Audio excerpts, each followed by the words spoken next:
You heard Richard Wolff say, there are very good reasons to be angry at capitalism's takeover of democracy. But he went on to say, don't write off the democratic impulse that is at the heart of the American promise. It can break out anytime, anywhere. Here's an example. The day after President Obama's State of the Union, restaurant employees marched on Capitol Hill in support of a fair deal for workers who live by customer tips. What we want is justice in our industry, J.U.S. Although those tips are often meager or non-existent, for the past 22 years, these workers have been stuck at a federal minimum wage of $2.13 an hour.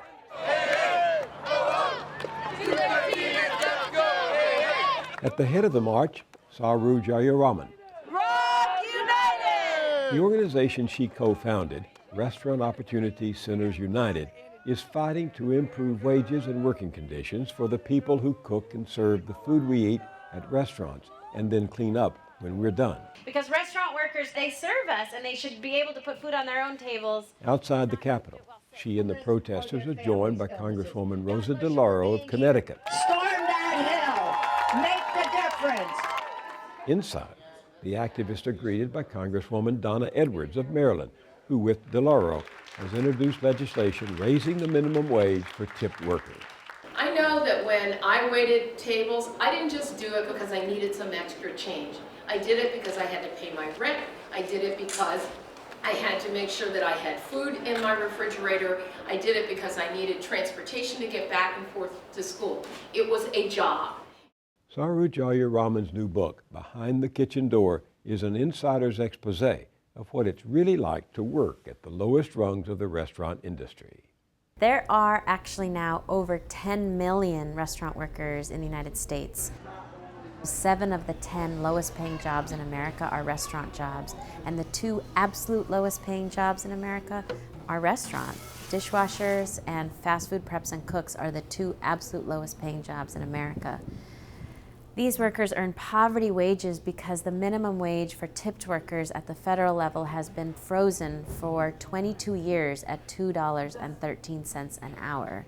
And it's the reason that food servers use food stamps at double the rate of the rest of the U.S. workforce and have a poverty rate of 3 times the rest of the U.S. workforce. We got to this place because of the power of the National Restaurant Association. We call it the Other NRA. They've been named the 10th most powerful lobbying group in Congress. And back in 1996, when Herman Cain was the head of the National Restaurant Association, he struck a deal with Congress saying that we will not oppose the overall minimum wage continuing to rise as long as the minimum wage for tipped workers stays frozen forever. And so it has for the last 22 years. Now sure, some of them earn tips on top of those wages, but there are plenty of workers, particularly imagine your average server in an IHOP in Texas earning $2.13 an hour, graveyard shift, no tips. The company's supposed to make up the difference between $2.13 and $7.25, but time and time again, that doesn't happen. They live on tips, and when a slow night happens and you don't earn anything or very little in tips, you often can't pay the rent. And I guarantee you in every restaurant in America, there's at least one person who's on the verge of homelessness or being evicted or going through some kind of instability. It's an incredible irony that the people who put food on our tables use food stamps at twice the rate of the rest of the US workforce, meaning that the people who put food on our tables can't afford to put food on their own families' tables. And they don't use food stamps because they want to, they use food stamps because their wages are so low. And they face higher levels of what's called food insecurity than other workers. So they can't afford to eat. The other key issue that we find workers face is the lack of paid sick days and health care benefits. 2/3 of all workers report cooking, preparing, and serving food when they're ill with the flu or other sicknesses. And with a wage as little as $2.13, so reliant on tips for their wages, these workers simply cannot afford to take a day off when sick, let alone risk losing their jobs. 90% of foodborne illnesses in the United States can be traced back to sick restaurant workers. So, you know, it's common sense. It's a public health issue. It's good for the workers, the families, and the small businesses, because our research has shown that when small business actually pays better, you know, provides these benefits, we've found they have less turnover, higher productivity, higher profitability. The majority of workers are adults. Many are parents, single mothers, using the restaurant job as their main source of income, and, by the way, taking great pride in restaurant work, really loving being a restaurant worker. Hospitality is something people take great pride in, and so we need to make this industry professional, the way that other careers are professional. This is not a job that you move on to something else. This is a career for many, many people who stay in this industry for their lifetimes. And so people need the opportunity to move up the ladder, to move to better jobs, to be treated like professionals, given a paid sick day, given a wage that they can sustain their families on. We partner with more than 100 small business owners around the country who are doing the right thing, providing good, decent wages, better working conditions, paid sick days, benefits, opportunities for advancement.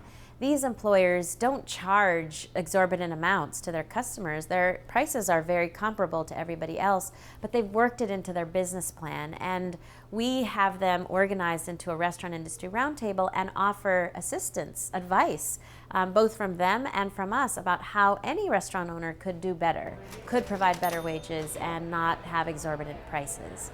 So I think that's the first thing I would say to a small business owner is, look, there are tons of people who are already doing it. We're here to help you. They're here to help you try this new way of doing business.